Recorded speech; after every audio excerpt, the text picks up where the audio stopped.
la responsabilité sociétale des entreprises, un modèle durable et performant pour la location? Afin de répondre à cette question, nos invités ce matin, Olivier Collot, président de Kiloutou, et Gérard Després, président du groupe Locsam. C'est la réunion de Chantier de France, c'est en direct, c'est maintenant.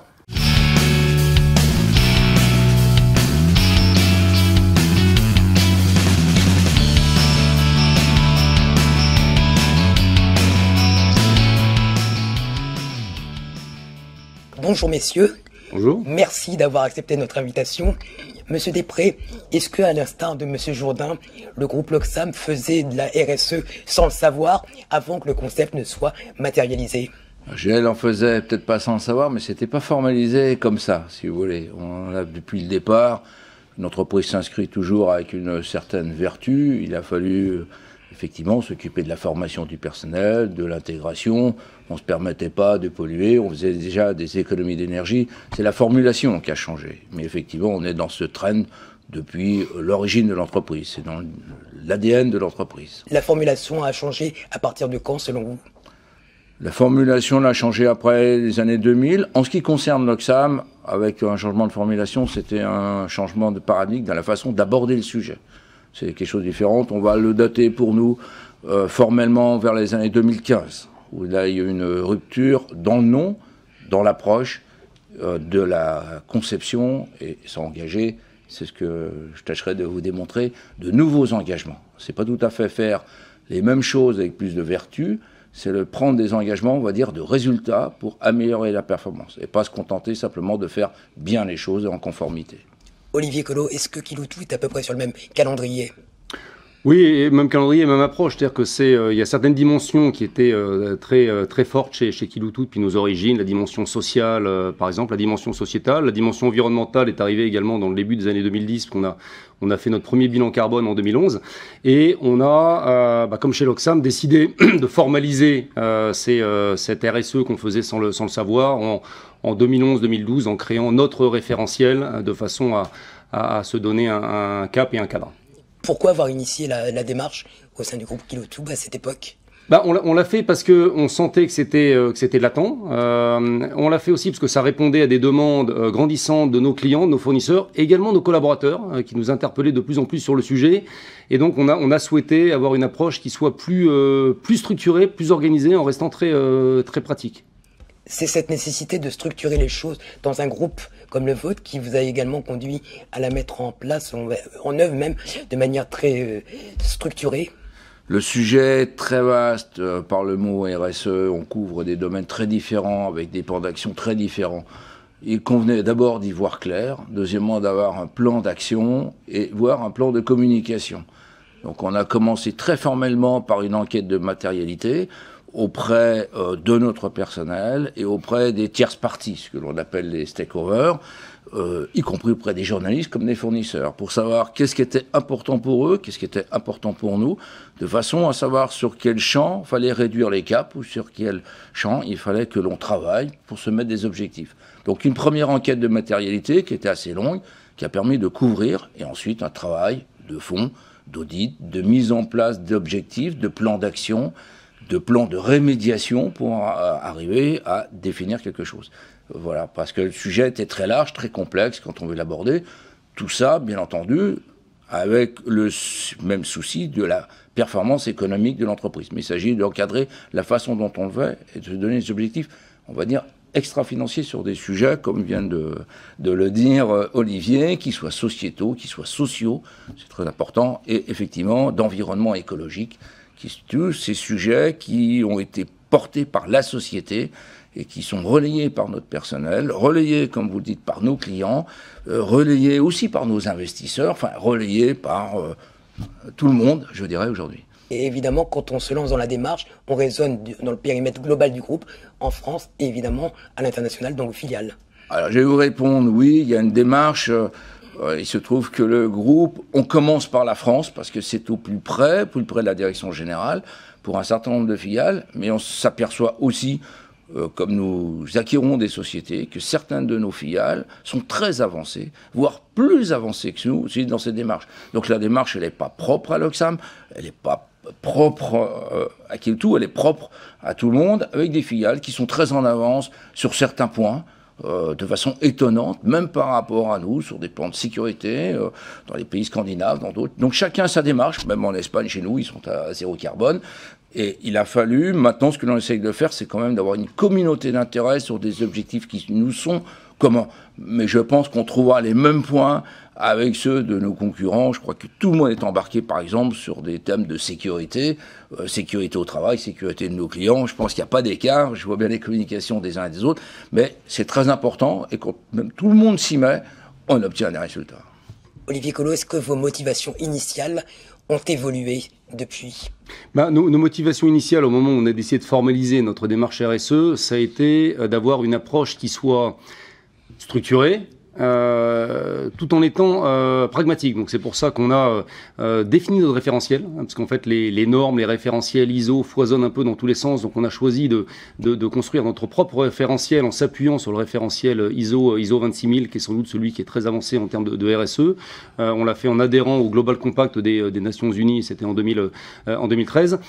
Et on a voulu que cette démarche soit structurée avec des indicateurs en nombre limité. On suit une quarantaine d'indicateurs déployés le plus près possible du terrain. Donc ça veut dire que les indicateurs qu'on a définis se déclinent à la région. On a commencé par la France et on commence à penser aux autres pays de façon à ce que ça soit piloté. Et un élément important aussi dans la structuration de la démarche, c'est d'embarquer nos parties. En fait, on a créé un comité de labellisation avec une dizaine de participants qui sont... Internes et externes ou... Internes et externes, en fait, comme disait Gérard pour l'Oxam, avec des participants qui soient des clients, qui soient des fournisseurs, qui soient des entreprises d'insertion, qui soient des organismes de formation pour à la fois valider notre référentiel, mais également valider les actions qu'on peut mener. Vous me demandiez si ça a évolué depuis le départ. À la marge. C'est-à-dire qu'avec le temps, on a rodé un peu notre mécanique. Certains indicateurs ont pu évoluer, mais la colonne vertébrale reste la même. Ce qui veut dire que très rapidement, on ouvre déjà l'entreprise à son écosystème et à d'autres parties prenantes. Alors, elle était déjà ouverte, mais on travaille beaucoup plus en collaboration sur des sujets. Je vais revenir sur un sujet qui m'est cher, ce qui est la sécurité. On travaille beaucoup avec l'IPAF pour le travail en hauteur, On travaille beaucoup avec l'OPPBTP pour déterminer ce qui est important. Il vérifie aussi dans nos matériels ceux qui peuvent leur donner une coloration de sécurité. Tout ça favorise la promotion puisque chacun diffuse dans son écosystème les bonnes pratiques. Donc les bonnes pratiques finissent par se diffuser. On a travaillé par exemple sur les chantiers sur la voie publique pour éviter les accidents, soit des tiers, soit des gens de chez nous, pour chargement, déchargement. On l'a fait avec l'OPBTP, on a formalisé, on a sensibilisé nos chauffeurs, et l'écosystème s'en empare, et je dirais, ça dépasse le cadre aussi de l'Oxam, puisqu'après nos clients prennent le relais, le demandent à d'autres fournisseurs, etc. Donc il y a beaucoup de points qui sont communs, dans lesquels on travaille avec des tierces parties. Comme on peut travailler sur la formation, en étant sponsor de WorldSkill, on travaille beaucoup à aider à la formation des métiers du BTP. On dépasse notre cadre, on reste quand même dans notre champ, on reste quand même dans notre environnement, mais on apporte notre contribution à cela par notre taille, par notre connaissance, par l'expérience qui est dans l'entreprise. Donc oui, on sort du système purement interne, pour regarder interne, pour dire seul on peut pas, mais à plusieurs on va arriver à faire ces objectifs. Vous devenez un petit peu l'animateur de cette filière matérielle autour du métier de la location. Et on l'est aussi, encore de façon plus sensible. Je crois qu'on a à peu près tous les marges de travailler la filière avec nos clients pour améliorer des matériels et avec nos fournisseurs pour améliorer des matériels, pour qu'ils consomment moins, pour qu'ils soient plus sécurisés. Et ça se fait pas seul. Même le fabricant, avec la meilleure R&D du monde, il n'y arrive pas tout seul. Il y a des petits détails qui peuvent lui échapper. Et puis nous aussi, nos utilisateurs nous remontent des informations, nous mettent des contraintes pour éviter des accidents, et on est relais. Et comme on est pouvoir d'achat, on est écouté. Donc on contribue indirectement. C'est tout un apprentissage qui se fait de façon aujourd'hui, on va dire, systématique. Voilà, la démarche, ce qui a peut-être pu changer, c'est qu'on a rationalisé nos démarches vis-à-vis de nos tierces parties, vis-à-vis de notre personnel, vis-à-vis du rôle que chacun peut avoir à jouer. Et là-dedans, on parlait beaucoup de le faire au plus près du terrain. C'est essentiel d'embarquer tout le monde, mais le service achat a sa responsabilité, le service immobilier a sa responsabilité, donc au siège aussi. Ils sont partie prenante d'être force de proposition. En interne, qu'est-ce que ça a fondamentalement changé chez Kiloutou ? Ce que ça a changé, déjà ça a donné un cadre, puisque en formalisant les choses, vous dites les choses, vous les écrivez, et donc vous donnez un cadre dans lequel vous allez inscrire vos actions. Donc ça a grandement aidé en termes de prise de décision, en termes de pilotage de la performance, pas uniquement sur des critères économiques, mais donc sur des critères aussi sociaux, sociétaux, environnementaux. Et ça donne aussi beaucoup de sens. Parce qu'au moment où vous faites cet exercice-là, ça veut dire que vous donnez à l'ensemble de vos collaborateurs, donc 6000 équipiers chez Kiloutou, vous leur donnez le sens de leurs actions. Et ça, c'est fantastique, parce qu'en termes d'énergie mobilisée, c'est génial. Parce que vous dites, voilà ce qu'on veut faire. Cet exercice-là, on l'a fait de façon collaborative avec nos parties prenantes, mais notamment nos équipes. Et donc, vous leur dites, voilà pourquoi tu bosses, voilà pourquoi tu vas prendre telle décision. Donc là, on démultiplie de façon assez fantastique l'énergie de nos équipes. Et ça, oui, ça a vraiment changé grâce à cette formalisation de démarche RSE. La crise sanitaire que vous avez traversée a-t-elle servi un petit peu de crash test à l'efficacité du modèle ? Alors le mot crash test, il est bien trouvé, parce qu'on aurait pu appréhender, c'était un peu mon appréhension quand on est arrivé dans cette crise sanitaire en mars-avril 2020, de dire ok, le monde s'écroule, donc toutes les bonnes intentions et les bonnes actions qui ont été lancées, elles vont passer à la trappe en disant maintenant on s'occupe que de l'économique. La réalité était complètement différente. C'est-à-dire qu'on voit bien à quel point la crise sanitaire a encore plus ouvert les consciences sur des sujets qui vont bien au-delà de l'entreprise. C'est-à-dire que sur des sujets de santé, sur des sujets d'environnement, sur des sujets de respect des autres. Et c'est pas pour rien que un certain nombre d'acteurs ont annoncé leur trajectoire carbone. Kiloutou, on avait préparé notre trajectoire carbone depuis 2 ans et on l'a annoncé à ce moment-là. On n'est pas les seuls à l'avoir fait. Je suis très content que d'autres l'aient fait également. Un certain nombre de majors du BTP l'ont fait. Donc je pense que la crise sanitaire n'a pas été un crash test, mais a été un catalyseur de cette transition durable. Un accélérateur chez l'Oxam ? Oui, c'est le mot qui convient. Oui. Un accélérateur dans la RSE, mais pas seulement. Un accélérateur dans ce qu'on appelle la transformation de l'entreprise, dans la digitalisation. Peut-être encore plus que jamais, la partie humaine et sociale de l'entreprise, la prise de conscience de la communauté humaine, était très importante. On s'est trouvé devant une crise où c'était les hommes, par le fait du Covid, c'était une question de maladie, on vraiment était au cœur. La première préoccupation a été de s'occuper de notre personnel qui pouvait être susceptible d'être malade, qui est susceptible de se retrouver chez eux et isolé. Et les premières décisions, elles ont été d'établir surtout un contact, de ne pas laisser des gens seuls avec leur maladie, avec leurs parents et autres, avoir un contact quotidien, une organisation qui a veillé d'abord à l'aspect social, avant même l'aspect, on va dire, financier. On était tranquille pour les matériels, on savait que ça serait courte durée, mais il y a un certain danger. Et ça a donné un prisme à ce qui est social, qui était important. Ça a déclenché des actions de solidarité qui étaient importantes. Donc ça a été effectivement très fort dans cette mutation d'entreprise pour ces points-là. Ensuite, bien sûr, on a pu mettre des outils de communication. Ça a favorisé, y compris avec nos clients, y compris notre personnel, la numérisation, on va l'appeler comme ça, la transformation digitale et autres. Et le recul que les gens ont eu pendant cette période-là, chez eux, de repenser le monde et autres, les questions d'écologie sont revenues en force. Donc effectivement, cette crise a eu comme bienfait d'accélérer tous les process de RSE, voire ce que vous disiez, la communication sur la réduction de l'empreinte carbone, c'est devenu en disant maintenant c'est compris, c'est vu, ça ne sera pas considéré comme un gadget et ça sera intégré. Donc effectivement, cette prise de conscience était très forte. Et s'il y a un bienfait à cette crise, c'est bien celui-là. Dans la notion de responsabilité, on voit bien que ça vous oblige. Est-ce que pour vous, c'est le président qui doit incarner et impulser la démarche dans l'entreprise ? Alors le président, on va dire, impulse la démarche. Puis après, il y a des relais, puisque ce qu'on a voulu et ce que les gens ont voulu, c'est y participer eux-mêmes. Donc le relais, il se fait partout. Alors, ce qu'on organise, c'est des relais déjà dans des filiales étrangères, c'est les relais prises de conscience par le personnel. Et le relais, il est fait, vous l'avez dit, les gens se sont embarqués dans le sujet et ça nous a permis de mettre en place les awards sur les sujets. Donc, double effet, je participe et ensuite, j'en ai même une reconnaissance de mon travail. Donc, vous donnez le mouvement, mais après, c'est une démarche qui est lourde. C'est ce qu'on dit, il faut structurer des audits, il faut structurer des enquêtes de matérialité, structurer des risques. Donc, on a des personnes qui sont pas en charge des RSE, qui sont en charge d'encadrer la démarche. Voilà. Le fond, il est fait par l'entreprise. Les objectifs qui sont donnés sont validés au terme de gouvernance. Les objectifs qui ont été faits dans la réduction carbone, on a pris des objectifs élevés de 1,5 degré, je dirais, qui sont les objectifs les plus élevés, mais on s'est mis la barre haute. Ça a été validé quand même, le plan, avant de le diffuser, par le conseil d'administration de l'entreprise. Donc tout le monde est embarqué aux plus hautes instances, que si on fait des investissements, si on a cette démarche, elle est comprise, elle est validée, elle est acceptée. Après, oui, on n'oublie pas qu'il y a des objectifs à rendre, qu'il y a des bilans sociaux, qu'il y a des gens aussi qui ont à rendre compte, comme nous, on a à rendre compte, tel qu'on le fait aujourd'hui, sur notre propre démarche. Donc, oui, le chef d'entreprise n'est pas immune, c'est pas en dehors de lui, il est dedans.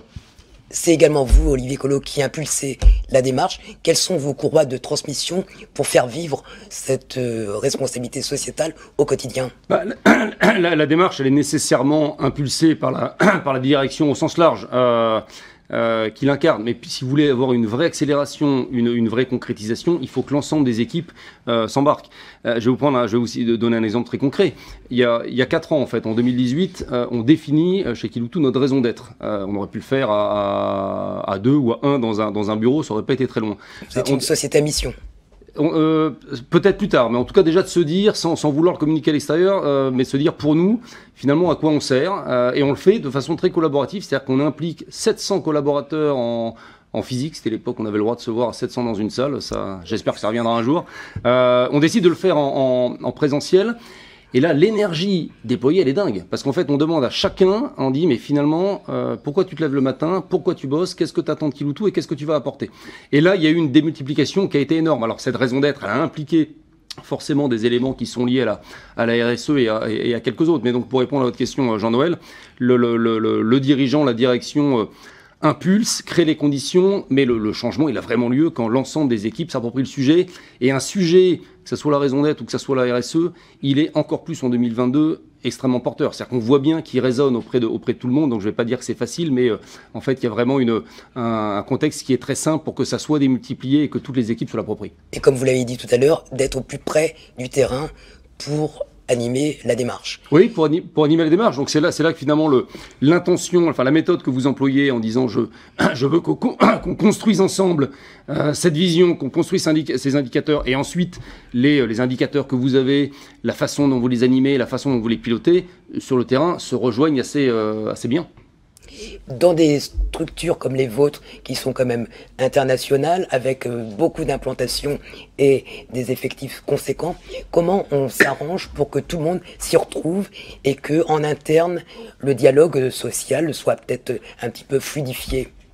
Alors, on a des points communs, qui sont des objectifs communs, comme la réduction des consommations d'énergie, comme la participation à notre écosystème local, la question, encore une fois, de diminution des accidents, de la prise en compte de l'accidentologie pour éviter que les gens qui viennent chez nous se blessent, que les clients se blessent matériels, ce sont des points communs. Ensuite, la façon de l'aborder va vraiment dépendre de comment ça se passe localement. Vous avez des préoccupations au Brésil qui sont différentes. Eux, ils sont impliqués dans des actions de lutte contre le travail des enfants. C'est pas un problème qui se pose chez nous. L'emploi des jeunes chez eux, la protection sociale qui n'existe pas comme on a en France. Eux, bien l'entreprise, l'Oxfam Brésil, prend en charge la protection sociale, même si c'est pas demandé par la loi, parce qu'il y a une communauté d'intérêt. D'autres travaillent sur d'autres sujets dans d'autres pays qui leur sont propres à leur écosystème. On vit dans notre environnement, dans la matérialité de l'environnement. Mais on définit des axes communs qui sont ceux des objectifs de l'entreprise, qui sont culturels à l'entreprise, puisqu'il y a quand même un ADN de l'entreprise et ça rentre là-dedans. Mais encore une fois, les grands thèmes sont communs, chacun travaille à partir de ces thèmes sans aucune obligation. La réduction de l'empreinte carbone, là, effectivement, on embarque tout le monde dans cette affaire. Les acquisitions de matériel doivent se faire auprès des matériels verts. On cesse de mettre à l'ordre du jour la possibilité d'acheter certains types de matériel qui soient thermiques. Donc ça se fait assez naturellement parce qu'on a des valeurs communes, des objectifs communs, mais on ne pousse pas, on est décentralisé, tout le monde n'est pas sous un même règlement, sous un même objectif, c'est la même chose. Vous avez les actions du travail, on est en avance en ce qui concerne l'Oxfam France, mais quand je vois ce que font certaines filiales françaises en Scandinavie, je ne peux pas à eux leur demander plus. Ils arrivent à des taux de fréquence de 1. Alors que l'Oxfam France est très performant avec un 24. Oui. Donc vous voyez bien ce qu'on peut faire. Donc eux, ils s'emparent d'autres thèmes, d'autres sujets, sur la qualité de vie au travail, sur d'autres sujets. Et ça nous sert, au sein de groupes, un petit peu de benchmark. Tiens, c'est un sujet qui travaille, c'est un sujet qui est porteur, c'est un sujet qui répond. Et la façon de l'aborder, on gagne du temps. Parce qu'on se sert beaucoup de l'expérience des uns des autres au sein de l'entreprise. Donc il y a quelqu'un qui rassemble ces informations, qui diffuse ces informations. Voilà. Il est un passe-plat. J'absorbe et je restitue ce que je crois savoir. Mais chacun dans l'entreprise est maître, on est décentralisé, il est maître de son organisation, sur le plan économique, mais y compris sur le plan RSE. D'accord. Quels sont les indicateurs, selon vous, qu'il faut suivre pour voir un petit peu la pertinence de la démarche et savoir si elle est toujours aussi efficace et prise en compte par les collaborateurs? Les indicateurs qu'on a définis, quand je parlais tout à l'heure du référentiel qu'on a co-construit, sont à peu près au nombre de 40 et vont couvrir tous les volets de la RSE. Donc je vais prendre quelques exemples. Sur la partie sociale, on va regarder le turnover, on va regarder le taux de féminisation, on va regarder le taux de promotion interne, on va regarder des indicateurs de sécurité, et puis on a des dimensions aussi qui vont être environnementales sur le suivi de consommation, des dimensions économiques et services clients. Donc c'est ces indicateurs qu'on va suivre pour mesurer la performance. Et après, pour mesurer la pertinence de ces indicateurs, c'est là qu'on a un comité de labellisation incluant des parties prenantes externes qui sont capables de nous dire, de nous renvoyer, de nous donner un effet miroir, de dire cet indicateur n'est plus le bon, il faudrait le faire évoluer. Le faire évoluer, Voilà, voire le supprimer. C'est l'intérêt, si on peut retenir quelques enseignements, mais c'est l'intérêt aussi de faire un exercice co-construit au début, mais après de toujours être challengé par des parties tierces pour pas qu'on soit dans un sillon et puis que finalement on suive un cap qui soit plus forcément le bon. Est-ce que à travers cette démarche, vous valorisez aussi la marque employeur Kiloutou dans un secteur où vous avez du mal à recruter les compétences dont vous avez besoin? Alors c'est clair que le recrutement est compliqué. Je crois que je suis pas le seul à dire ça. Enfin l'ensemble de la filière BTP, je sais un peu, a du mal à recruter. Et pourtant ce sont des beaux métiers. Les démarches RSE clairement améliorent l'image employeur. Je le vois tout simplement dans les entretiens de recrutement. On est systématiquement interpellé sur ces sujets-là, en disant mais que faites-vous, Kiloutou, en tant qu'employeur pour la société au sens large. Donc c'est des prismes sociaux, c'est des prismes environnementaux. Et ça, si je regarde par rapport au passé, on a beaucoup plus de questions, elles sont même systématiques aujourd'hui, ces questions autour des engagements RSE de Kiloutou, elles sont beaucoup plus présentes aujourd'hui dans les entretiens de recrutement que les questions qu'on pouvait avoir il y a 5 ans, 10 ans, et puis je remonte pas au-delà. Donc oui, je pense que ça valorise la marque employeur. Je trouve que c'est une très bonne nouvelle parce que ça veut dire que les collaborateurs qu'on a, que ce soit ceux qui sont chez nous ou ceux qui voudraient rentrer chez nous, attendent autre chose de l'entreprise que uniquement un salaire. Un salaire est important, mais elles attendent aussi le respect, certaines conditions de travail, et certains éléments, certains engagements sociaux, certains engagements environnementaux. En tant que chef d'entreprise, je trouve ça, moi, ça me donne beaucoup de fierté de me dire qu'on est attendu sur ces aspects-là aussi. Dans l'univers L'Oxfam, Gérard Després, quelle est la filiale qui vous a surpris par rapport à ces initiatives dans ce domaine? Des initiatives sur la démarche RSE? Bien, l'Angleterre, parce qu'ils étaient spécialisés essentiellement sur la sécurité, sont très très en avance. C'est un des membres fondateurs de l'IPAF. Ils ont pour la 12e année consécutive, ils ont la médaille d'or de la Royal Society de protection personnelle. Ils en sont très fiers, ils ont tout lieu d'être fiers. Les rencontres sécurité dont on leur a pris l'idée pour la diffuser en France existent chez eux depuis une dizaine d'années. Donc sur des points sociaux. L'Angleterre a été servie d'exemple. Sur des points écologiques, je dirais, on a retrouvé en Scandinavie des points qui nous ont servi effectivement à des points d'appel. Mais cela étant, je ne vais pas valoriser, en Espagne aussi, ils se sont préoccupés. C'est une entreprise qui n'est pas familiale, mais qui a le prix de l'entreprise de famille par la façon dont ils traitent les problèmes sociaux au sein de l'entreprise. J'aurais tendance à dire, avec un peu de recul, ça peut être avoir un petit côté paternaliste, mais c'est pas reçu comme ça, parce que ça n'a pas été traité de façon paternaliste. C'est pas une entreprise familiale, mais je dirais, elle a tous les codes de quelqu'un qui est très proche de son personnel, où nous, on a peut-être un peu plus de distance. Certains peuvent se plaindre de ne pas me voir assez. Il y a besoin de contact, il y a besoin d'avoir de contact aussi avec le dirigeant. Dans les unités plus petites, on y reviendra, les RSE, c'est pas qu'un problème de grande entreprise, c'est la façon dont on traite les problèmes humains, sociaux, écologiques qui comptent, plus même que le résultat, c'est la démarche, encore une fois. Dans le périmètre Kiloutou, y a-t-il une filiale qui s'est démarquée ? Alors, en disant ça, je vais forcément faire des jaloux. Ce qui est intéressant dans votre question, c'est que parfois les idées préconçues, une fois qu'elles sont passées à l'épreuve de la réalité, sont fausses. Je vais vous donner une illustration. On est partenaire chez Kiloutou du World Cleanup depuis 2018 maintenant. Le World Cleanup, qu'est-ce que c'est ? C'est cette initiative citoyenne qui fait que le même jour, généralement c'est au mois de septembre, le plus possible de citoyens de cette planète décident de nettoyer un petit bout de planète à côté de chez eux. Donc on le fait tous les ans, je le fais tous les ans avec ma femme et mes enfants. C'est bénévole, c'est le week-end, c'est pas payé, c'est pas obligatoire. La filiale qui est le plus engagée dans cette initiative-là, c'est la Pologne. Alors que c'est pas là qu'on a le plus de collaborateurs. On a 300 collaborateurs, ils sont 300. Pour la dernière édition, on va participer. Donc ça veut dire qu'ils sont 300 parce qu'ils ont aussi fait venir leurs conjoints, leurs enfants. Donc si on pouvait avoir une idée préconçue en disant ouais, les Polonais, l'environnement, ça les concerne pas, en tout cas, cette idée est battue en brèche chez Kiloutou. Donc il peut y avoir des bonnes surprises par rapport à la résonance de certains aspects de la RSE dans les pays, dans les filiales. D'accord. Vous êtes des sociétés de location de matériel, donc forcément la dimension matérielle a une importance considérable dans la démarche. Est-ce que, une fois que vous êtes engagé dans la RSE, vous repensez un petit peu votre parc ? Alors d'abord, je vais commencer par la première vertu du métier de la location de matériel. On est dans l'économie du partage. Et on souhaite même que ça soit mieux perçu, mieux compris, déjà. Mais c'est déjà le premier bénéfice que l'on peut avoir, c'est la nature même de notre métier, sur laquelle, je dirais, la prise de conscience va jouer, parce que l'impact en termes d'émissions, de réduction d'émissions de gaz à effet de serre, va déjà jouer. Un même matériel, quand il va être plus utilisé, son coût de conception de matériel va contribuer à une réduction. Donc, c'est déjà le premier point.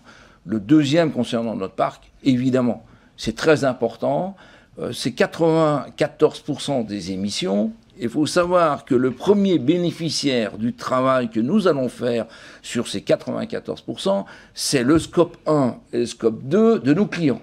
Donc, tout l'intérêt du travail que l'on va faire, de fournir des matériels à faible émission, matériel électrique, matériel hybride, et on va avancer, le gain, il va être très très fort chez eux dans le scope 1, dans le scope 2. Donc, en ce qui nous concerne, on travaille les deux points, le scope 1, scope 2, qui est notre propre émission pour le fonctionnement de notre entreprise, qui fait 6%, sur laquelle on s'est donné des objectifs élevés, mais c'est pas celui qui contribuera le plus à l'amélioration de la réduction des effets de gaz, des gaz à effet de serre au niveau de la planète. Donc notre parc, oui, notre parc c'est un souci. Le parc c'est un souci parce que c'est là où on peut faire plus de gains. Et on peut être acteur de ça.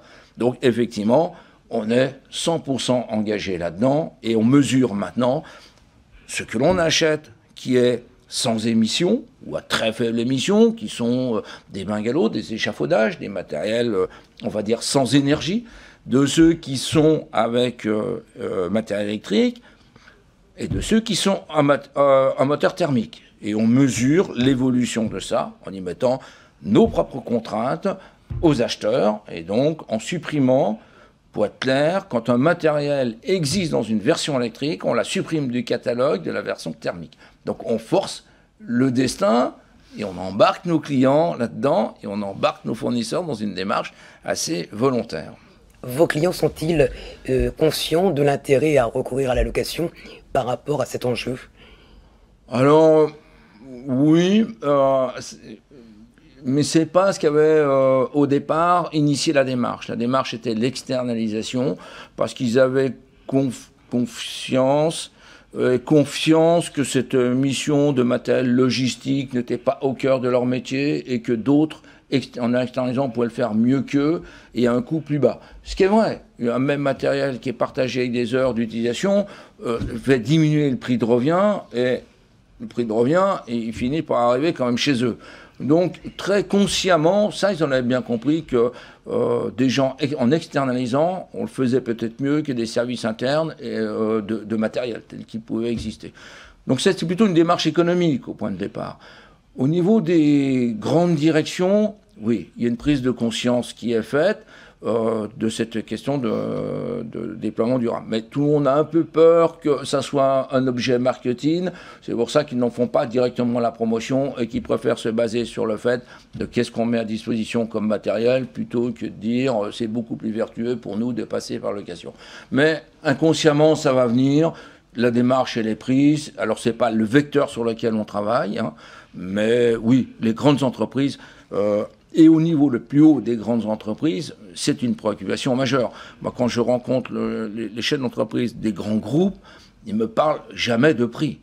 Ils me parlent effectivement de parc, de nous donner qu'on peut leur apporter en bilan carbone. Dites-nous ce que coûte une machine à faible émission par rapport à une autre. Dites-moi dans mon parc comment je peux bouger.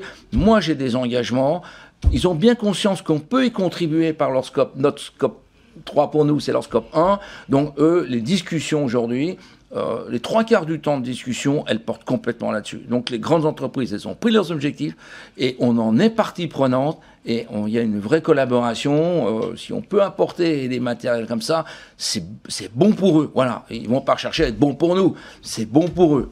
C'est bon pour tout le monde. En fait. C'est bon également pour les clients de Kiloutou. Comment vous fléchez vos investissements pour justement leur apporter ces avantages? C'est bon pour les clients de Kiloutou parce que je pense que c'est bon pour l'ensemble des clients qui louent du matériel chez Loxam, Kiloutou et chez beaucoup de loueurs en France ou ailleurs. Comment est-ce qu'on flèche nos investissements? De plus en plus, nos investissements vont se tourner vers des motorisations alternatives au diesel. Ça ne se fera pas en un jour, et ça ne serait pas bien que ça puisse se faire en un jour, parce qu'on a quand même des parcs à gérer, et ça serait une hérésie environnementale que de tout mettre à la benne en un an pour prendre des matériels électriques, hybrides, hydrogène ou d'autres énergies. Ça ne se fera pas en un jour, parce qu'il faut que les solutions existent. Certaines solutions existent, mais on sait qu'il y a encore des solutions qui n'existent pas sur certains tonnages ou certains types de matériel, et il faut aussi qu'il y ait une bonne appropriation par les équipes sur le terrain, parce que je suis d'accord avec Gérard, il y a une très bonne prise de conscience au niveau des directions générales, mais la prise de conscience sur le terrain, elle est plus variable. Donc comment on flèche nos investissements? Si je regarde les matériels motorisés, on a plus de 90% de nos investissements en matériel motorisé qui sont tournés vers des matériels à énergie alternative au diesel conventionnel, donc ça va être des énergies électriques, hybrides, biénergie, du stage 5, ça reste une énergie carbonée. Qui n'est pas mort, absolument. Le stage 5 n'est pas mort, et le stage 5 c'est mieux que le stage 4 et le stage 3, c'est un peu mieux en CO2, c'est surtout beaucoup mieux en NOx et en particules fines, donc ça, parce qu'on parle beaucoup du CO2, mais il ne faut pas oublier qu'il y a aussi la qualité de l'air et donc les particules fines. Donc voilà, donc plus de 90% de nos investissements aujourd'hui sont fléchés vers ces motorisations alternatives. Et vous avez structuré une offre commerciale. Pourquoi l'avoir structurée de cette manière-là? Est-ce que c'est du marketing et du commerce ou ça va un petit peu au-delà? Alors, on l'a pas fait en se disant tiens on va faire un coup marketing, parce que je pense que ça c'est piégeux de se dire tiens on va communiquer en faisant un bon coup. Je pense qu'il y a suffisamment à l'ère du greenwashing, il y a suffisamment de gens qui peuvent vous attendre au tournant et puis vous renvoyer dans vos 22.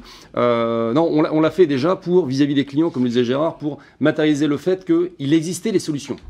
Et donc de dire voilà, vous cherchez une pelle 5 tonnes alternative à une motorisation thermique diesel, ça existe. On l'a référencé, et donc le fait de dire, on l'a mis dans un catalogue avec une gamme dédiée, c'est de dire que ça existe. On vous donne les informations, chers clients, en ayant comparé le cahier des charges techniques pour que vous ayez la confirmation qu'en termes de performance technique, cette machine était performante. Donc c'est pour ça qu'on l'a mis dans une gamme qu'on a appelée Impact, avec un K comme Kiloutou. Ça permet de le matérialiser pour nos clients, ça permet aussi de le matérialiser pour nos équipes, parce que c'est une machine, enfin je vais rien vous apprendre Jean-Noël, mais une machine électrique, ça ne s'entretient pas comme une machine thermique, donc c'est important aussi que nos équipes soient capables de distinguer ces machines-là, et puis ça contribue à de la fierté en interne. Donc on l'a plus fait pour communiquer auprès de nos clients et communiquer auprès de nos équipes. Pour autant, toute votre offre n'est pas transférable dans cette famille de produits. Comment vous faites quand l'alternative n'existe pas ou n'est pas disponible à l'heure actuelle? Alors, c'est vrai qu'on n'a pas des solutions pour tout aujourd'hui. Si on va regarder au niveau des gros tonnages, on n'a pas de solution encore aujourd'hui. On en a je prends l'exemple des pelles, on en a sur des pelles 1,5 tonne, 2 tonnes 5 tonnes, etc. Quand on est sur les gros tonnages, les solutions n'existent pas encore aujourd'hui. Maintenant, il y a plusieurs parades. Alors, il y en a une première, c'est celle qu'a proposé Gérard, c'est louer. La location, c'est bien, parce qu'effectivement, on a fait le calcul, louer un matériel, c'est à peu près 2 fois moins d'émissions de CO2 par rapport à un matériel possédé. La raison, c'est simplement qu'un matériel loué, il est plus utilisé, parce qu'il y a plus de clients qui vont l'utiliser, plus de chantiers. Il est plutôt bien entretenu, donc on va le faire vivre suffisamment longtemps. Donc déjà, une bonne parade, c'est de louer un matériel. Il y a d'autres solutions. Assurez-vous que vous prenez un matériel Stage 5. C'est mieux que les générations d'avant. Il y a d'autres solutions aussi, c'est l'éco-conduite. Parce qu'il y a aussi des solutions très simples qui existent. On peut, avec un matériel, même s'il est thermique, mieux l'utiliser. Aujourd'hui, les constructeurs nous sortent des fonctionnalités de façon à ce que la machine s'arrête quand elle ne soit pas utilisée. Il y a des formations à l'éco-conduite et ça, on voit bien que ça réduit de 30 ou parfois plus les émissions de CO2. Donc, même quand il n'y a pas de solution, il y a en tout cas des solutions matérielles. Il existe des façons de faire pour aller dans la direction d'une transition durable. Chez Loxam, c'est la gamme Lockscreen.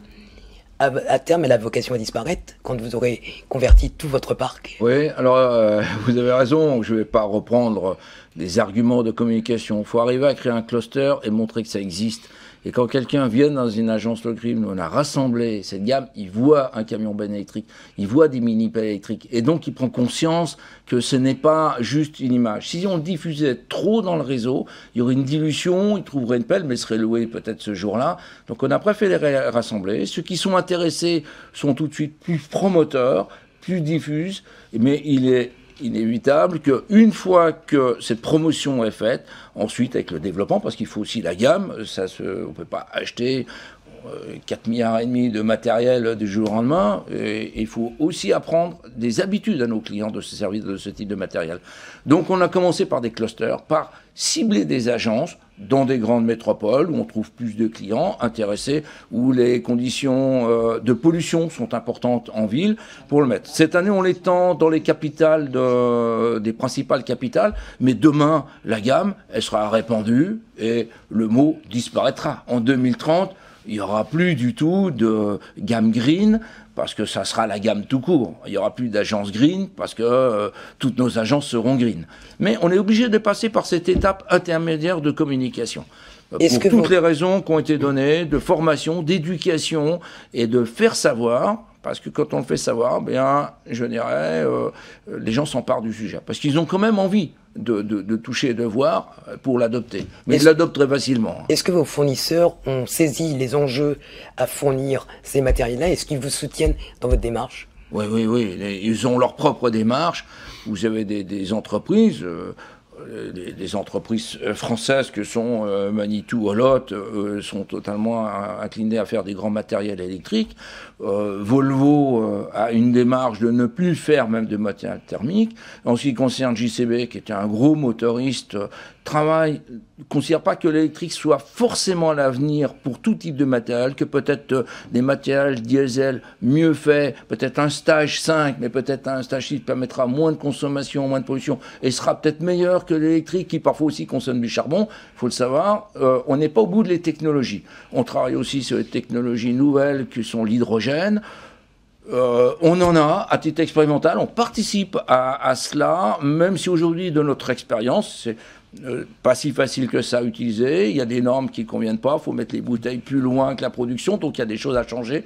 Mais la législation va bouger, mais on s'aperçoit peut-être que les moteurs hydrogène iront mieux pour des très très grosses machines que des machines compactes. Mais pour ça, il faut faire l'expérience. Pour ça, il faut essayer. C'est notre recherche-développement, donc on multiplie ce type d'expérience. Bon, les fournisseurs sont embarqués là-dedans. Complètement. Et pour ce qui concerne l'hydrogène, on a acheté des matériels alors qu'ils étaient qu'à l'état de prototype, donc je ne me fais pas d'illusions sur la durée de vie, mais tout ça contribue, parce qu'on les met chez des clients, il y a des retours d'expérience, on les essaie chez nous, il y a des retours d'expérience, et tout ça va contribuer à améliorer les matériels, leurs performances, qui seront aujourd'hui certainement à durée de vie plus courte que les autres, et à l'amélioration des prix, parce que plus les volumes vont gagner, plus les prix vont diminuer. Donc on va retrouver dans quelque chose d'économiquement vertueux. C'est également le rôle de la location que de mettre sur le marché des nouveaux matériels pour que les exploitants puissent les évaluer et potentiellement se les approprier. Et est-ce que chez Kiloutou, dans un monde de la construction qu'on dit quand même assez prudent dans le changement et l'innovation, vous arrivez un petit peu à faire évoluer les comportements ? Il n'y a pas de raison qu'on ne les fasse pas évoluer. Vous dites le monde de la construction est un peu prudent. Je pense que le monde de la construction, l'ensemble de la filière a bien conscience que cette transition environnementale, elle va avoir lieu pour tous les citoyens qu'on est, mais elle va à un moment aussi se retrouver, si on n'y prend pas garde, contrainte par des réglementations, et ça, il ne faut pas se leurrer, il y aura des réglementations. Donc on voit bien qu'il y a un engagement de l'ensemble de la filière, que ça soit de l'amont avec les constructeurs de matériel, à l'aval avec les entreprises de BTP ou d'industrie, et en incluant les loueurs, mais aussi les distributeurs. Donc tout le monde va dans cette direction-là. Ça se fera pas, comme je l'ai dit tout à l'heure, ça se fera pas en un jour. Il faut effectivement tester. C'est vrai que la location a un rôle, je pense, d'éducation ici. C'est notre rôle de dire, bah tiens, on va tester des matériels. Je pense qu'il y aura pas une seule technologie magique. Il y aura un bouquet de technologies qui vont peut-être se remplacer les unes les autres. Mais donc c'est pour ça que voilà, on expérimente différentes solutions. Mais moi, je suis relativement optimiste dans le fait que cette transition, elle va avoir lieu parce qu'il y a cette prise de conscience au niveau de la filière qu'on doit y aller. Maintenant, le changement, il va mettre plusieurs années, mais il ne faut pas être choqué par le fait que le changement ne se fasse pas en une nuit. Est-ce qu'une comptabilité carbone plus rigoureuse et, on va dire, partagée par tous pourrait contribuer à accélérer les choses ? Alors je pense que ça serait utile d'avoir une comptabilité carbone harmonisée parce qu'aujourd'hui ça n'existe pas, c'est-à-dire que ça existe dans d'autres industries où ça existe par exemple pour le ciment et c'est important. Ça n'existe pas dans les matériels. C'est un sujet qu'on a commencé à travailler avec certains de nos fournisseurs matériels et certains clients, répondant à une demande de nos clients de dire mais si on veut être capable de répondre à des appels d'offres dans lesquels on aurait des critères environnementaux, bah, il faut qu'on ait tous la même méthode de calcul. Donc on a regroupé un certain nombre de nos clients, de nos fournisseurs et des fédérations dans une initiative qu'on a appelée les rencontres du matériel durable où on a décidé de travailler sur des sujets extrêmement concrets. La comptabilité carbone est un sujet concret de façon à avoir des solutions qui marchent et qui soient utilisables pour l'ensemble de la filière parce que là encore une fois, comme on se l'est dit depuis le début de cette discussion, c'est un enjeu de filière, c'est pas uniquement un enjeu de une ou deux sociétés. Donc oui, la comptabilité carbone va aider. On pourrait imaginer aussi une vignette comme pour l'accès des voitures dans les grandes métropoles. Est-ce que vous seriez favorable, Monsieur Després, à ce qu'on appose une pastille pour les matériels vertueux évoluant sur les chantiers ? On peut, mais vous savez, matériel électrique est assez visible, l'offre existe. Si ça peut aider à la prise de conscience, ça peut aider peut-être à culpabiliser, probablement. Mais je crois qu'il n'y a pas besoin de ça. Ça va se faire. Nos parcs ils vont être verts. Nos clients adopteront nos machines. Eux-mêmes le souhaitent. Alors c'est un facteur d'accélération, peut-être, ou de normes. Vous avez à Paris des décisions qui ont été prises pour empêcher les moteurs thermiques des voitures. On peut imaginer que très probablement, en même temps, les matériels de construction ne pourront pas être avec moteur thermique. Je veux dire, on suit cette demande. Alors, bon... Si ça peut encourager, si ça peut faciliter, oui, mais je crois que même sans ça, ça se fera. Même sans ces contraintes supplémentaires de vignettes et autres. Est-ce que c'est le rôle d'un loueur comme l'Oxam que de promouvoir ces nouvelles énergies, toutes les énergies alternatives qu'on voit apparaître sur le marché, les biocarburants? Alors c'est notre rôle, et puis je dirais presque c'est notre devoir, et ça sera une nécessité. Si demain nos parcs sont thermiques et qu'il y a des interdictions dans les villes, et vous avez des villes, je faisais allusion là à Paris, mais vous avez des villes comme Oslo, où c'est déjà bien plus contraignant. Donc l'Oxam n'existe plus, clairement, si l'Oxam n'est pas vert rapidement. Hein, voilà, il faut donc l'offre va faire appel à la demande, et la demande, elle existera, qui fait que celui qui n'a pas l'offre adaptée n'existera pas. Donc on est embarqué dans la même affaire tous. Donc l'Oxam est complètement impliqué dans cette transition.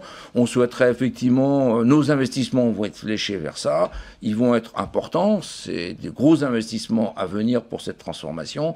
Mais si on veut être présent en 2030, je crois qu'il n'y a pas le choix. Donc la question ne se pose même pas en termes de RSE, se pose juste en termes de survie de l'entreprise. Est-ce que des incitations fiscales, lorsque vous investissez dans ces gammes-là, seraient bienvenues et permettraient d'accélérer la conversion de vos parcs ? Évidemment, ça se ferait sans ça, mais avec des incitations fiscales, vous ramenez à baisser le prix de revient de certains matériels, ça accélérerait. Il existe déjà, peut-être pas fiscalement, mais des prêts qui sont parfois bonifiés. L'Europe donne des prêts pour ça. Il existe déjà des incitations, mais plus il y en a, plus on s'en servira à aider à cette transformation. Les gouvernements le sont aussi. Les grands plans qui ont été votés au niveau de l'Europe visent à une transformation écologique. Donc ça peut se faire par le biais de construction de batteries, c'est une des solutions, mais ça peut se faire aussi par le biais de subventions. Je crois que dans le domaine automobile, il y a des subventions pour les voitures électriques. Ça contribuera à faire baisser le prix des moteurs et indirectement on aura les conséquences. Si c'est directement chez nous, eh bien évidemment, on ira encore plus vite. Parce qu'aujourd'hui, le prix de revient des machines est le double. Vous y réfléchissez quand même un peu. On n'y est pas axé sur ce sujet-là, puisque nos clients ne payent pas plus cher les matériels ou très faiblement plus cher, et ils en ont souvent le gain de l'énergie. Donc on favorise beaucoup cette transformation. Mais effectivement, au lieu d'avoir quelques agences green, si j'en avais 10 fois plus, la transformation se ferait beaucoup mieux. Donc, si vous me le proposez, je serais très demandeur de bénéficier de subventions pour aider à cette transformation du parc.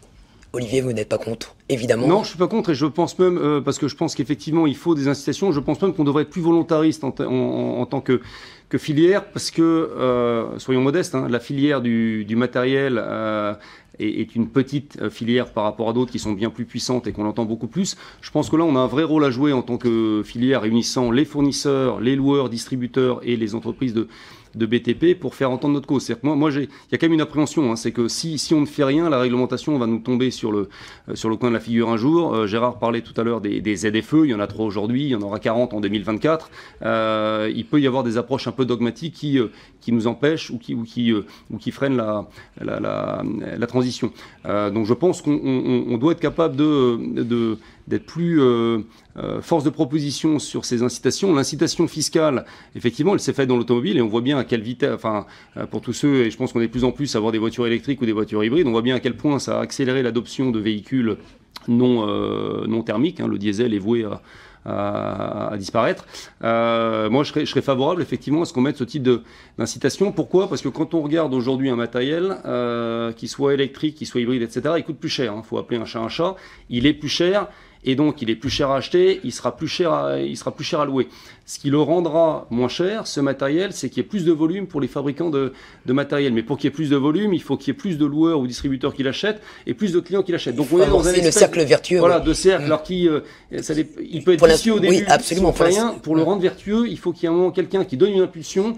Et je tends à considérer que ça, c'est l'impulsion des pouvoirs publics, que d'aider à des transitions. C'est comme le rôle c'est le rôle de l'État ou le rôle de l'Europe, je ne sais pas à quel niveau ça se joue, de donner cette impulsion. Ça a fonctionné dans les véhicules, hein, avec les primes à la conversion. Moi, je serais assez partisan que la filière se mobilise, et on a quand même des fédérations qui sont très présentes sur ces sujets-là et beaucoup de gens qui sont volontaires pour être capable de dire allons proposer cette impulsion qui va permettre de faire le point de bascule. C'est-à-dire que si vous compensez une partie de la différence entre le matériel électrique le matériel alternatif et le matériel diesel, là on rentre dans un cercle vertueux. C'est-à-dire qu'on va pouvoir acheter plus de matériel sans que ça soit intenable d'un point de vue économique. Donc soyons peut-être plus offensifs. Alors offensif n'est peut-être pas le bon mot, mais en tout cas force de proposition en tant que filière pour que la réglementation nous aide à cette transition-là. C'est un objectif louable. Est-ce que vous pourriez prendre des initiatives dans ce domaine ?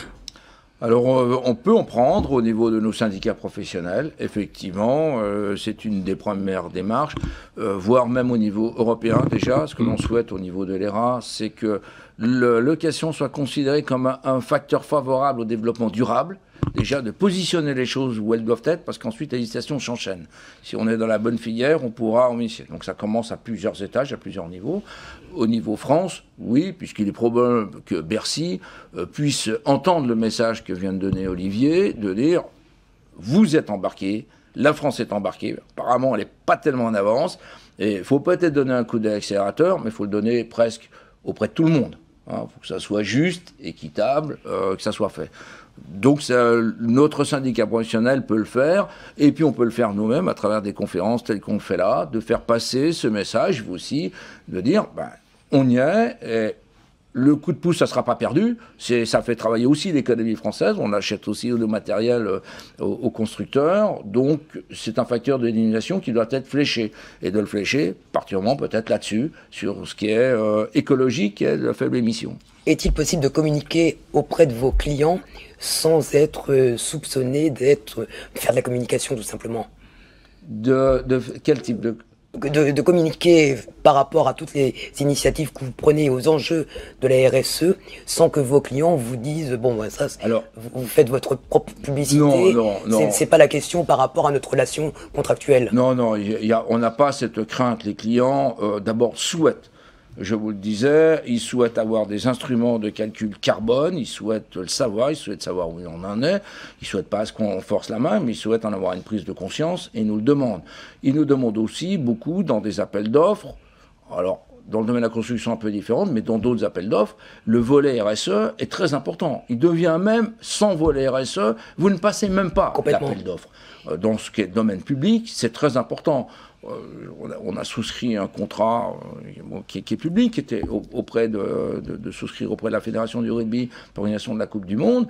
Les premiers engagements, ils n'ont pas été d'ordre financier, ils ont été d'ordre le volet sociétal.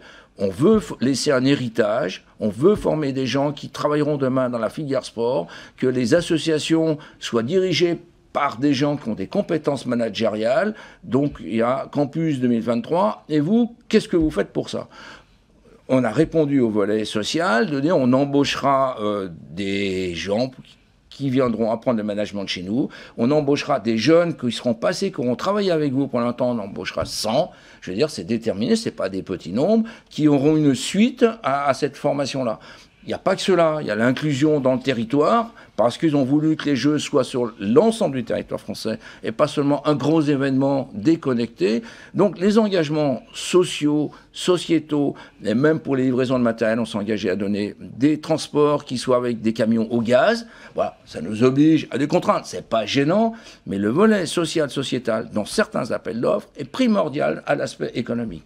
Et dans le domaine de la construction, c'est la même chose. On a des engagements en matière de sécurité. Ils nous demandent ce qu'on fait. Alors on travaille avec nos clients dans des rencontres, dans des partages, les services un petit peu de recherche chez eux et chez nous, travailler ensemble à l'amélioration, en incluant nos fournisseurs. Et donc, non, c'est pas du greenwashing, c'est une vraie demande qu'ils ont et qui est même prioritaire. Ils savent que le prix, ils l'auront, c'est pas leur problème, ils savent assez nous triturer pour obtenir les bons prix. Mais par contre, ce que l'on peut faire à côté, qui peut les aider, et qui peut aider, c'est primordial. Donc c'est pas, on communique pas à côté, on centre la communication là-dessus.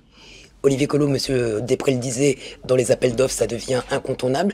On voit que ça va quand même changer le panorama de la location en Europe. Est-ce que pour vous, les petites structures vont être écartées de facto par rapport à ces nouvelles contraintes qu'on leur impose? Ah non, je pense pas. Je pense pas que les petites structures vont être écartées. Celles qui seraient écartées seraient les structures, qu'elles soient grandes ou petites, c'est pas une question de taille, qui ne réaliseraient... Il faut quand même être structuré pour pouvoir accompagner... Non, enfin, je me permets d'avoir un avis qui est un peu différent. Vous avez quand même beaucoup de dirigeants d'entreprises, même de taille petite, qui font de la RSE sans le savoir. Le mot RSE, ça peut paraître un peu un gros mot et on ne sait pas trop ce que c'est, mais en fait, qui sont des gens très engagés, que ce soit au niveau social ou au niveau environnemental, et qui ont compris qu'il fallait aller dans cette direction-là. Ils le font. Entre y aller et puis pouvoir après produire les éléments qu'on vous demandera dans un appel d'offres, pouvoir suivre la démarche au quotidien dans des structures, c'est pas trop leur préoccupation. Ouais, mais c'est là, comme on le disait tout à l'heure, que les fédérations existent, que ça soit DLR, que ça soit l'ERA, que ça soit les fédérations dans la construction, que ce soit les fédérations chez les constructeurs de matériel, les fédérations existent et elles sont là pour faire vivre cet écosystème. On a besoin d'avoir beaucoup d'entreprises de location, beaucoup de fabricants matériels, beaucoup d'entreprises de BTP. Donc je pense que cette transition, elle est ouverte à tous. Il y a des moyens qui seront donnés. Quand je dis qu'elle est ouverte à tous, c'est que de toute façon, les décisions qui seront prises, on parlait tout à l'heure de pistes institutionnelles, mettre en place des primes à la conversion, faire entrer des critères dans les appels d'offres.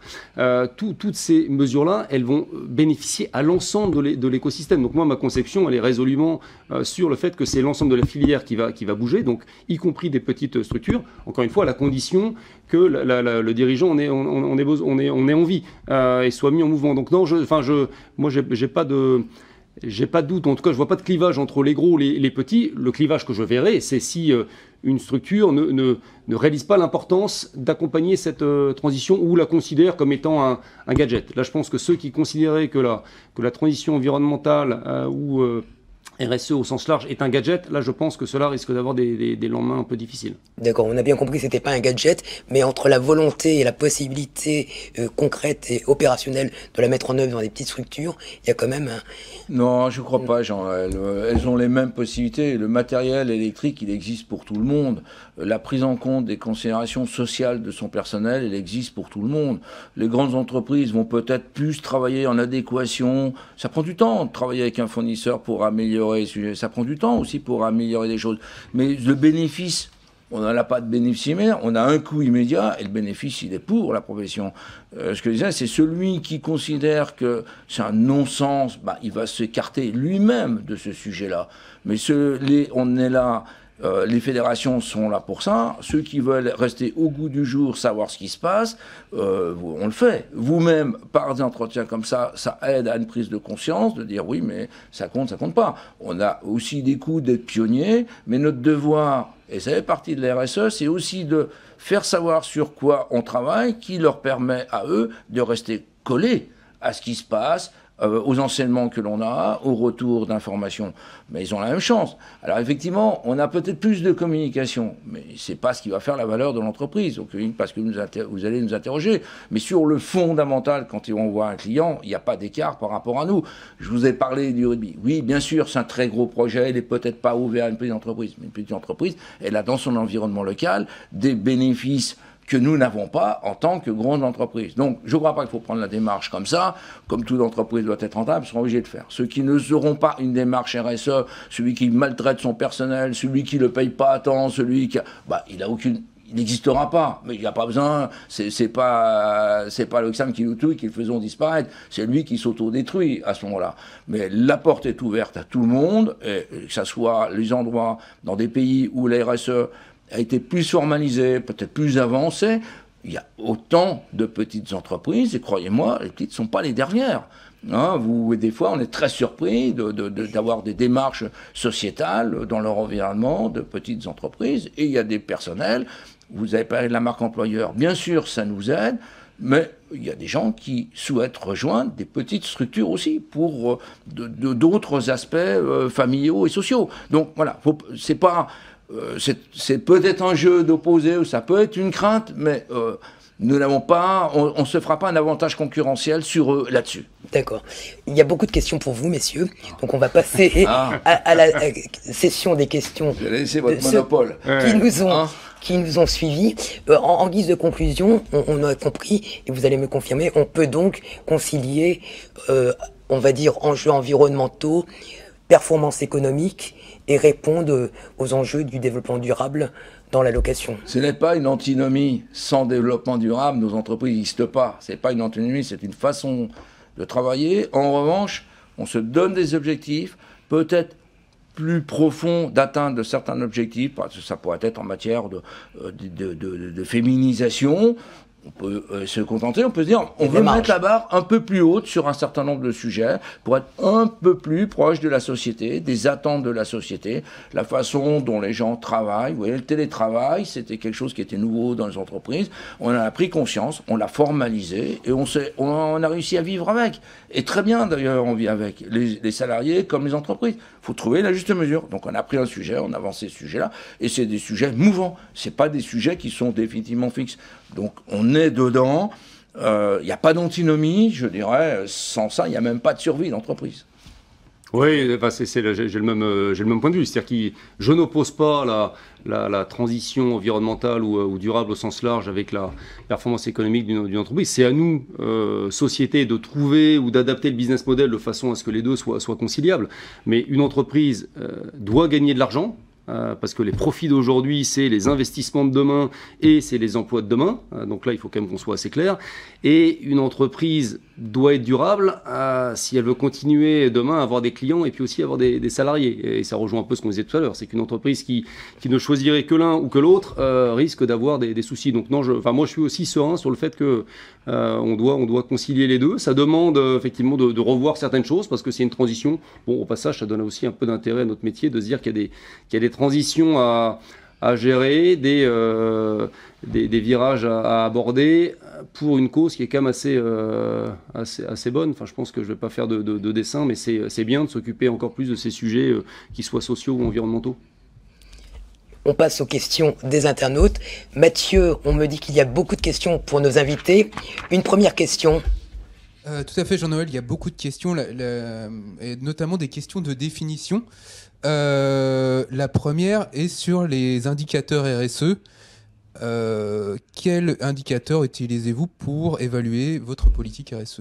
Alors, sans lister les 40, ouais, Olivier, s'il vous plaît. 40, je sais pas combien de temps on a, mais... non, oui, j'ai parlé d'une quarantaine d'indicateurs. Donc ça, c'est le référentiel qu'on s'est construit en accord avec l'accord Global Compact et puis la norme ISO 26000. Pourquoi on s'est construit un référentiel ? Parce qu'on a choisi, il y a quand même beaucoup de référentiels qui existent, et ils sont pas tous bien adaptés à nos problématiques et à nos métiers. Donc on a justement voulu avoir les bons indicateurs en allant piocher dans ce qui pouvait exister. Je vais juste prendre quelques illustrations sur ces indicateurs, donc qui couvrent bien l'ensemble du spectre social, environnemental et économique client. Je vais prendre quelques exemples. Enfin, si je regarde l'économique client, on va suivre la satisfaction de nos clients. On mesure tous les mois la satisfaction de nos clients. On va suivre la qualité technique de nos matériels. On va suivre le respect des engagements de livraison. Sur la partie environnementale, on suit nos consommations nos consommations d'électricité, d'énergie au sens large. On suit la part du parc qui est avec des énergies alternatives. Et sur le social, le turnover, le taux de promotion issu de le taux de manager issu de la promotion interne, la sécurité. Donc voilà quelques exemples d'indicateurs. Vous les prenez individuellement, il n'y en a aucun qui paraît hors sol et qui paraît compliqué. Je pense qu'en revanche, la valeur, c'est de choisir un nombre d'indicateurs relativement compact pour pas que ça soit ingérable et qui soit mesurable. Monsieur Després, y a-t-il pour vous un indicateur plus important qu'un autre ? Si je comprends la question, tout le monde s'attend à ce qu'on réponde aux mêmes chiffres, dans les mêmes conditions de calcul et autres. Des indicateurs qui nous sont assez communs, parce que la loi va l'imposer, comme des taux de fréquence d'accidents, comme des taux de gravité. Le bilan carbone, qui pouvait paraître un peu théorique et un peu hors norme, est quelque chose qui se normalise de plus en plus. Au niveau de la France, on utilise pratiquement les mêmes cabinets qui commencent à faire référence, et donc là, on peut benchmarker nos performances. Mais la question de la RSE n'est pas que je me benchmark avec mon concurrent. Il est dans ma démarche personnelle, qu'est-ce qui est sensible pour moi, qu'est-ce qui est sensible pour mes partenaires, d'où l'enquête de matérialité, et ça nous est donc propre. Alors on va retrouver effectivement sur les mêmes choses, un taux de turnover important et peut-être le signe d'un certain malaise. Il y a des points qui sont communs, mais par rapport au référentiel, c'est propre avec des points comme la loi Sapin, la loi sur des choses où là on va se retrouver tous à devoir mesurer la même chose. C'est comme l'index d'égalité de gender là, où on doit calculer tous la même chose. Il y en a quelques-uns qui sont comme ça. Pour les autres, c'est des normes et c'est une démarche. Voilà. C'est pour ça que on peut peut-être partir en disant, mais lui il va publier son chiffre, je vais publier mon chiffre parce que c'est comparable. C'est un petit peu quelque chose de différent. Hein. C'est une démarche. Il y a énormément de questions, donc on va faire concis. accélérer. On va faire concis. Mathieu, une autre question, s'il te plaît. Toujours une définition. Pourriez-vous nous définir les scopes? Alors, les scopes 1 et 2, alors c'est assez technique. Vous demandez de faire Oui, concis. non, oui. Alors, on peut faire très concis. Allez, voilà. Donc, scope 1 et 2, c'est toutes les émissions directes. Donc, qu'est-ce que mon activité va directement émettre comme CO2? Donc, ça veut dire les camions que j'utilise pour la livraison ou les bâtiments que je chauffe. Voilà. Et le scope indirect, c'est qu'est-ce que l'activité de mes parties tierces va générer. Donc, le poste le plus important, ça va être les matériels qui ne sont pas utilisés par l'Oxamo Kiloutou, mais qui sont utilisés par des entreprises de BTP ou d'industrie. Donc, qu'est-ce que ça va générer? Donc, voilà, il y a indirect, direct et indirect. Voilà. Donc, le scope 3, vous avez pour les matériels ce qui est fabriqué par les fournisseurs en tant qu'outil, et après, ce qui est consommé en tant que consommation par nos clients. Voilà, de manière très, très concise, c'est parfait. Court, là, hein. Oui, non, mais c'est parfait parce qu'on aurait pu faire une réunion de chantier de France uniquement sur les scopes. Une autre question, Mathieu. Une dernière définition. Qu'est-ce que le remoshing? Alors, Le mot Remoshing. Alors, ma réponse va être concise, je ne sais pas. On l'a... Je l'ai pas entendu. Ah bah écoutez, il y a une faute de frappe, alors quelqu'un... Ah, d'accord. Peut-être que l'internaute va vous la reformuler. Alors. Bon, D'accord. Là, on a fait concis. On passe à la suivante. Donc voilà, navré. À propos de l'ISO 26000, combien de temps cela vous a pris pour la mettre en place? Et avez-vous des retours positifs sur cette norme? Alors, la norme 26000 n'est pas une norme ISO, c'est une évaluation, ce n'est pas une certification. Donc, elle évalue le niveau de maturité de notre système de management de la norme des questions d'environnement. Elle évalue un niveau. Donc, elle vient, on va dire, une première fois, on évalue le niveau. Vous pouvez réévaluer votre niveau 4-5 ans plus tard. Alors, lorsqu'on a fait, parce qu'on a fait évaluer pour avoir un point de départ, je vous le disais chez nous en 2015, on a été évalué 26 000 niveau 3 avec un degré de maturité qui était relativement élevé pour quelqu'un qui n'avait pas encore formalisé sa démarche. Aujourd'hui, si on devait le refaire 5 ans plus tard, je pense qu'on serait à un degré plus élevé puisque notre système de management s'est amélioré. Voilà, c'est pas une certification, c'est une évaluation. Olivier, un commentaire? Non, je le mesurerai pas en temps. C'est-à-dire que c'est pas du nombre d'heures de travail, c'est plutôt du nombre de mois ou d'années de maturation et d'appropriation par les équipes et des outils. D'accord. Question suivante. Alors, il y a les matériels électriques intriguent. Est-ce que vos clients sont prêts à prendre en compte la charge de la batterie dans leurs opérations? Alors, je me permets d'y répondre. C'est une bonne question parce que c'est vrai que c'est un vrai sujet. C'est-à-dire que vous allez avoir un matériel électrique, c'est un peu comme votre voiture. Si à un moment vous l'avez pas rechargé, elle ne marche plus. Donc c'est pareil pour les machines. Donc là, ça appelle une évolution au niveau des infrastructures. C'est-à-dire que doit-on avoir comme infrastructure sur les chantiers qui assez souvent sont un peu à des endroits où il n'y a pas d'accès direct au réseau, que ce soit des infrastructures fixes ou des infrastructures mobiles. Donc ça veut dire que ça, c'est aussi un sujet qui est une opportunité pour nous, loueurs ou autres sociétés, de se dire comment est-ce qu'on peut fournir des solutions à même de recharger. Alors ça peut exister, les powerbanks, ça existe, les groupes électrogènes, alors s'ils sont thermiques, c'est pas génial, s'ils sont hybrides, s'ils sont hydrogènes, demain ça sera mieux, mais c'est un vrai sujet. Demain, l'Oxam sera un logisticien d'énergie sur les chantiers. Je ne sais pas dire, logisticien d'énergie. Il est vrai qu'aujourd'hui, on a l'habitude de fournir un matériel avec un réservoir qui permet de tenir une journée. Ce qu'on essaye de faire auprès des fournisseurs de matériel électrique, c'est qu'ils puissent travailler et recharger quand ils sont en arrêt. Donc ça va entre la demi-journée et la journée. Ça nous paraît le minimum, sinon on considère que le matériel n'est pas assez fiable pour ça. Ensuite, qui fournit l'énergie? Est-ce qu'il sera sur le chantier? Est-ce que c'est le loueur? On verra. L'énergie sera payée par l'utilisateur un jour. Voilà, aujourd'hui, c'est pas bien établi. Merci. Mathieu, encore 2 questions pour nos invités. Alors, toujours sur les matériels électriques, quelle politique avez-vous mis en place pour les batteries usagées? Les batteries usagées sont complètement recyclées. Ça fait des décennies, je dirais, que les batteries sont traitées, mises à part et recyclées. Totalement recyclées pour ce qui nous concerne. Vous avez déjà recyclé des batteries électriques dans le parc L'Oxam? Ah ben bien sûr. Ah bien sûr. Le matériel, attendez, le matériel électrique, non, mais sur les c'est quelque compacts, chose de très important. Les compacts, ils sont assez pas récents. sur l'outillage. L'outillage. Je ne parle pas d'outillage, Jean-Noël. Dans le matériel d'élévation, un tiers du matériel d'élévation et du matériel électrique. Quand l'Oxam a 65 000 matériels, ça veut dire qu'il y a déjà 20 000 matériels électriques. C'est pas nouveau l'électricité. Ce qui est nouveau, c'est d'apporter ce qui était fait avant par des matériels moteurs thermiques qui n'étaient pas en électrique. Mais l'électrique est très connu chez nous. Des recharges des matériels électriques venaient dans nos établissements. Il y a beaucoup de prises pour les recharger. Donc c'est quelque chose d'ancien. C'est pas un problème. C'est pas un problème pour nous. C'est une gestion banale aujourd'hui. D'accord. Là, on est sur l'élévation. Effectivement. Mais ça sera la même chose. C'est les mêmes batteries, c'est les mêmes technologies. Oui, c'est pareil. Non, c'est la même chose. Mais ça, c'est une bonne nouvelle parce que ça veut dire que on va pas apprendre de ce côté-là. C'est qu'on a déjà cette expérience-là. Juste à adapter l'infrastructure. Et ça, je pense que c'est vrai pour tous les loueurs. Hein. Tous les loueurs qui font l'élévation font aussi l'élévation électrique. Donc ils savent entretenir des batteries, les recharger, et puis ils savent les recycler en fin de vie. Une dernière question, Mathieu, s'il te plaît. Alors, il y a la question des dom-toms. Est-ce que les dom-toms sont prêts pour la RSE? Il n'y a pas de raison qu'ils ne le soient pas, du tout. Je pense que dans le temps, il ne faut pas penser.